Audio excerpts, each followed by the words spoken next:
What I'm going to talk to you about is my life, what's happened to me in the last 12 years. So I'm going to tell it to you in kind of story form. It started 12 years ago when I was in graduate school at Princeton. And I was in this class working with computers and music theory and composition, and a professor said, all music has a beginning, a middle, and an end.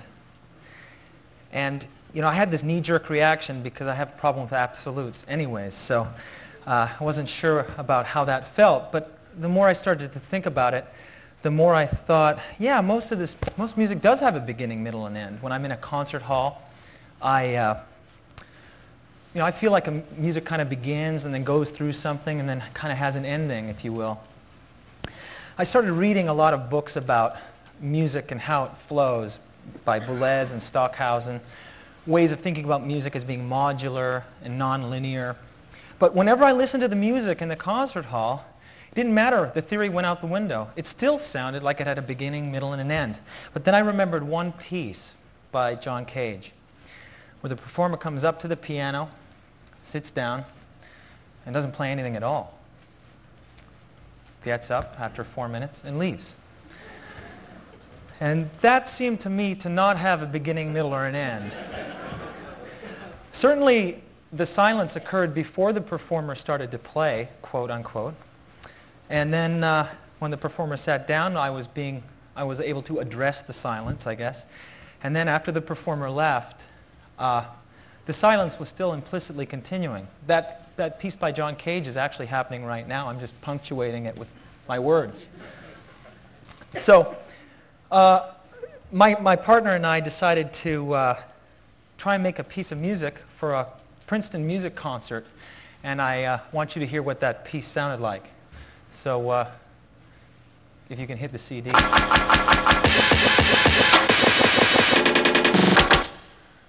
That's it. It was probably the shortest and most unsuccessful piece in academic music ever performed at Princeton, that's for sure. It followed a 22-minute violin solo piece, and after it was a piano piece, and I felt like a complete loser. And I went to the graduate student lounge and moped. And in the morning, I woke up and took the Princeton, New Jersey transit train into New York City. And I went into the offices of MTV. And I said, here's some music. Can you do something with this music? They put a bunch of images against it, and very shortly it was on television. It actually worked very well. I was really surprised. I didn't feel so bad, actually. So that started me to think about the idea that when we're thinking about music, a lot of it has to do not just with the music itself, but it has to do with the context within which we perceive music. And this is something that's been assumed, and we really haven't addressed this. There are so many ways that technology has allowed us to experience music. On the way over here, I was in LA earlier today, and I called up a car, and I was put on hold, and there was music coming out of the telephone. And then the car arrived, I got into the car, and there was music playing in the car. Got to the airport, there was music playing in the airport lounge. Got on the plane, there were headphones, I put the music on there. Got off the plane, there was music in the car waiting when I got off into the car there and arrived here. Each of these are different contexts that was able to experience music in. So just for a second, let's imagine that this is a concert hall. It actually probably has been used as a concert hall every now and again. And if you could, let's just imagine for a minute we're listening to a concert, and we'll play an excerpt of a piece by Grieg.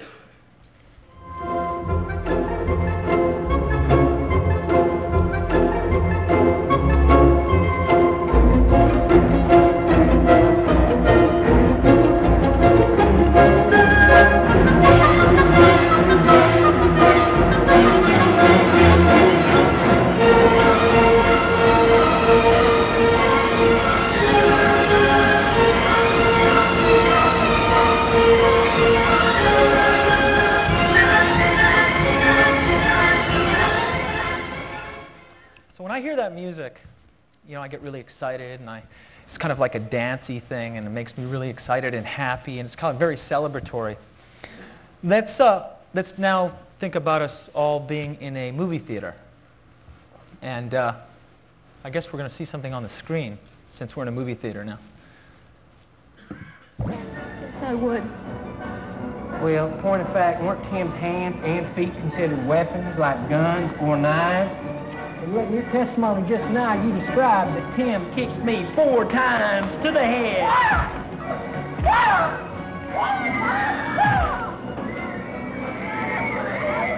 Yet his trained Bruce Lee kicks had little or no effect.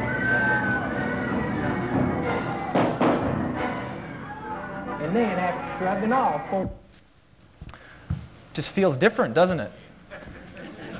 Same piece of music, but doesn't quite feel the same anymore. So music is really informed by context. Another way to think about music is style. And a number of people have been talking about style. Style is, it isn't music. It's kind of like an index to music. It's a signature.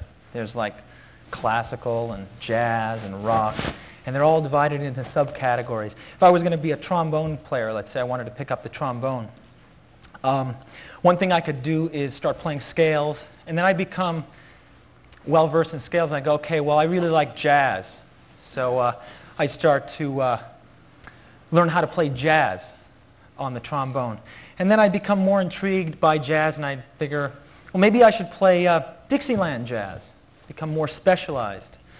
And as I did that, I mean, I could take this to the nth degree. I could say that I really want to play the trombone like Trummy Young in Louis Armstrong's orchestra from the 40s in New Orleans-style Dixieland jazz on Bourbon Street.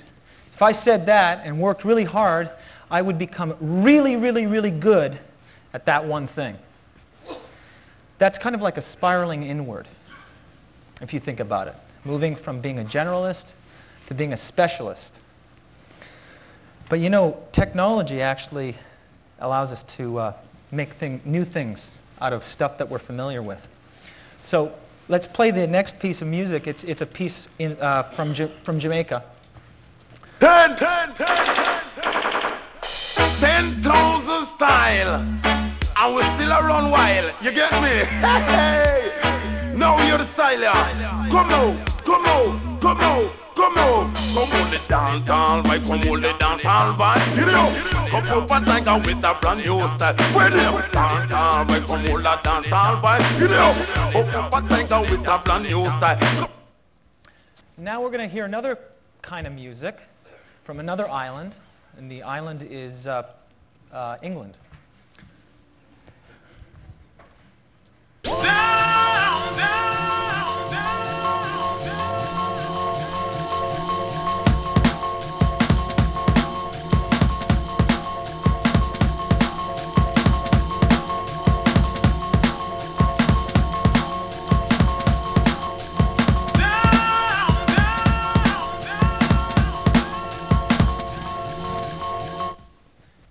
Now we're going to put 2 on top of each other.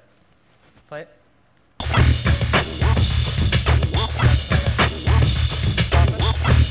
Let's stop it and go back 1. Now we're going to hear the Jamaican piece and the jungle piece from England simultaneously. You hit it? 10,000 style, and we still around while. You get me? Hey, now you're the style, yeah.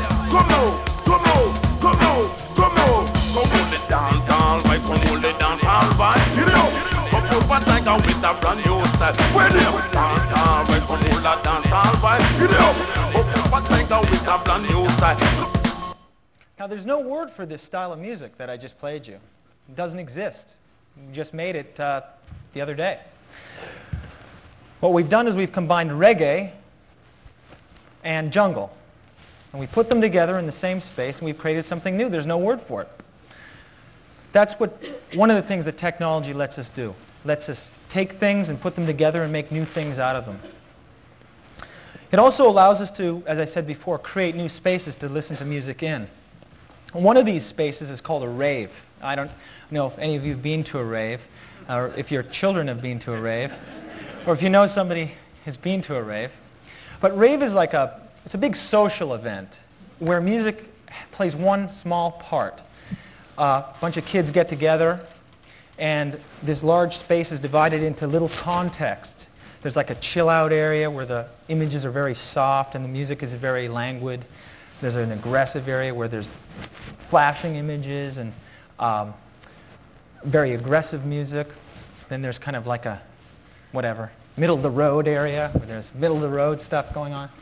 And the idea of being in this space is to sort of go through it and feel what it's like to be in these different spaces. People are doing this all over the world, and there's a lot of people doing it. So now if you could play the next piece.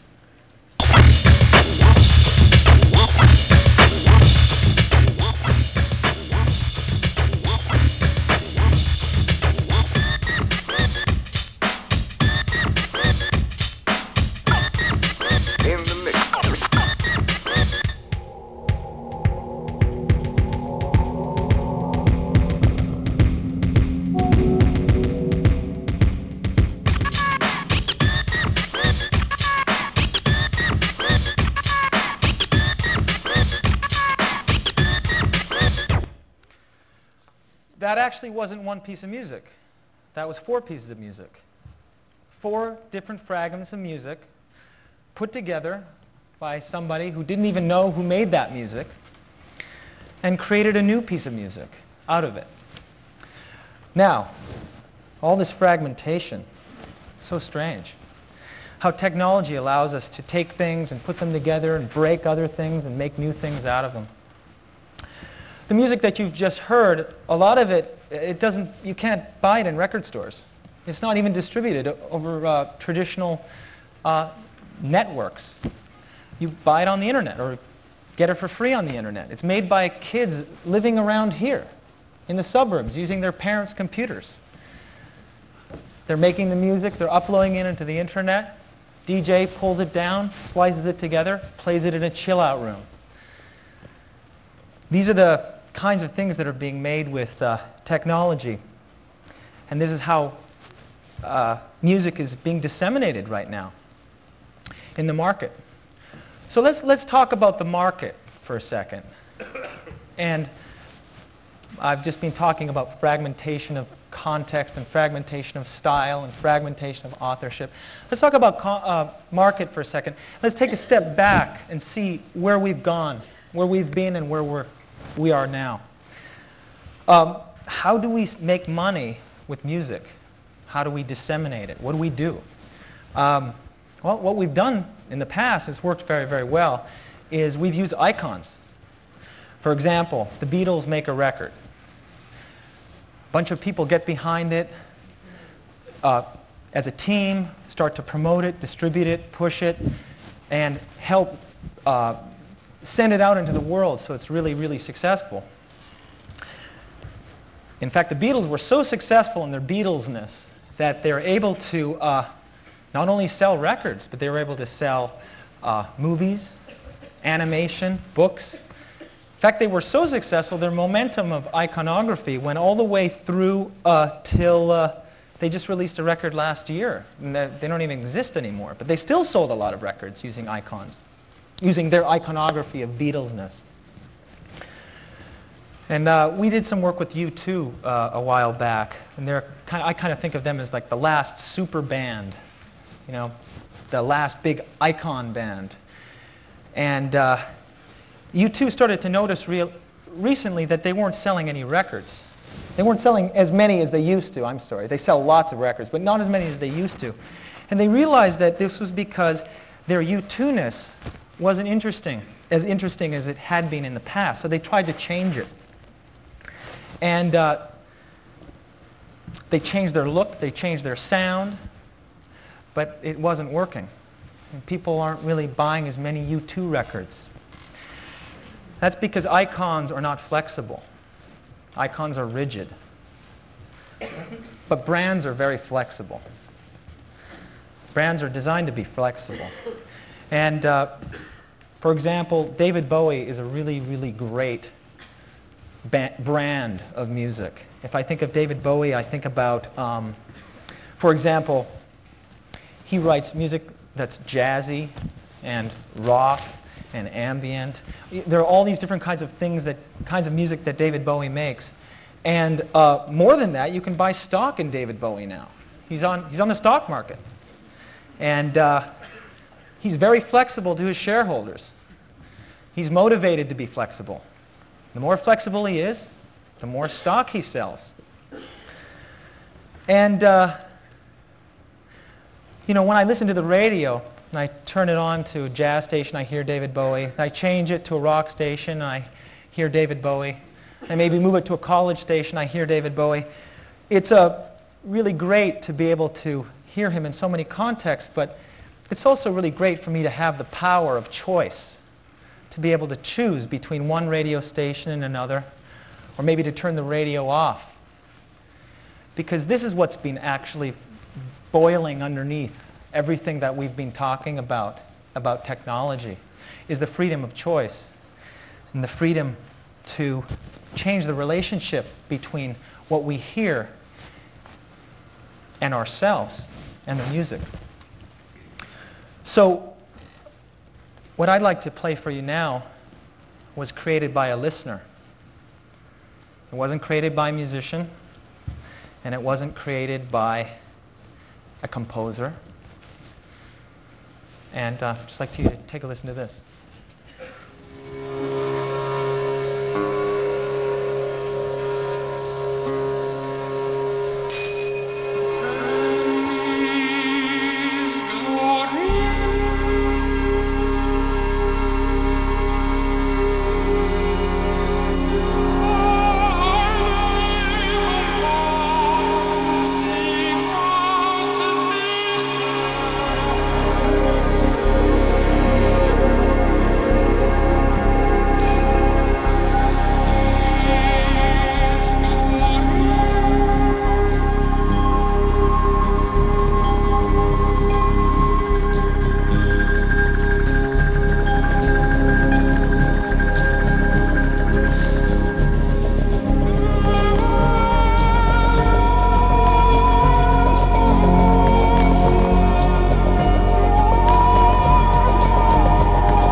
So that music was created by a listener, not by me, by a piece of patented software, patent pending software actually.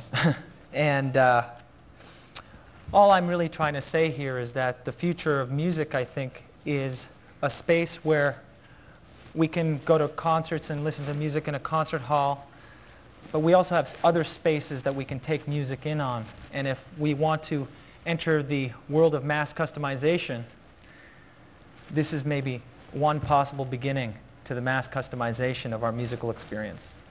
Thank you.